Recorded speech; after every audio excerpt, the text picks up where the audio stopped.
அனைவருக்கு வணக்கம். நலமுடன் நான் உங்கள் கிராமத்து தோழி. இவ்வுலகில் அனைவரும் நலமுடன் இருக்க பிரபஞ்சத்திற்கு கோடான கோடி நன்றிகள் பல்ல. இன்றைக்கி வீடியோவில் சூப்பரான ஒரு குருமா செய்யலாம். வானல் வச்சு 2 ஸ்பூன் அளவுக்கு எண்ணெய் விட்டு வாசனை பொருள்லாம் சேர்த்துக்கலாம். அது கூடவே 1 ஸ்பூன் சோம்பு, 1 ஸ்பூன் கசகசா, 10 முந்திரி பருப்பு, 4 பல்லு பூண்டு, 2 பச்சை மிளகாய் சேர்த்து வதக்கி விட்டுக்கலாம்.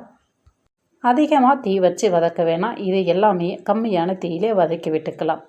இது கூடவே ஒரு 4 பத்தை தேங்காய் எடுத்து பல்லாக கட் பண்ணிவிட்டு சேர்த்து வதக்கி விட்டுக்குங்க. துருவிட்டு கூட சேர்த்துக்கலாம். தேங்காய் சேர்த்து ஒரு நிமிஷம் வதக்கி விட்டுட்டு ஒரு புடி அளவுக்கு புதினா கொத்தமல்லி நல்லா சுத்தம் பண்ணிவிட்டு அதையும் சேர்த்து நல்லா வதக்கி விட்டுக்கலாம். 2 நிமிஷத்துக்கு வதக்கினா போதும். ஆற வச்சுட்டு தண்ணி சேர்த்து நைஸாக அரைச்சி எடுத்துக்கலாம். இந்த குருமா மட்டும் செஞ்சிட்டோம்னா எல்லா விதமான டிஃபனுக்கும் தொட்டு சாப்பிட்லாம்.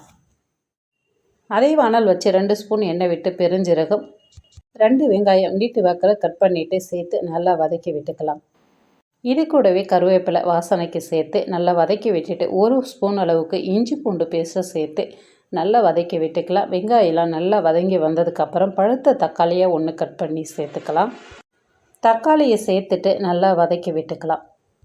தக்காளி நல்லா வதங்கி வந்ததுக்கப்புறம் கரம் மசாலா 1 ஸ்பூன், கொத்தமல்லி தூள் ஒரு 2 ஸ்பூன் அளவுக்கு சேர்த்துருக்கேன். வேறு எந்த மிளகாத்தூளும் இதில் சேர்க்கலை. சேர்த்துட்டு நல்லா வதக்கி விட்டுட்டு 1 நிமிஷம் அரைச்சி வச்சிருக்க பேஸ்ட்டை சேர்த்துக்கலாம். கலந்து விட்டுட்டு மிக்ஸி ஜார்லேயே ஒரு 2 கிளாஸ் அளவுக்கு தண்ணி சேர்த்து கலந்து விட்டுக்கலாம். தண்ணி பத்தலைன்னா இன்னும் கொஞ்சம் சேர்த்துக்குங்க. இதுக்கு தேவையான அளவு உப்பு சேர்த்துக்குங்க.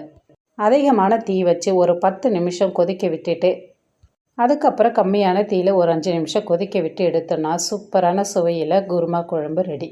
இந்த வீடியோ பிடிச்சா லைக் பண்ணுங்கள், ஷேர் பண்ணுங்கள். கிராமத்து தோழி சேனலை சப்ஸ்கிரைப் பண்ணுங்கள். பாய்.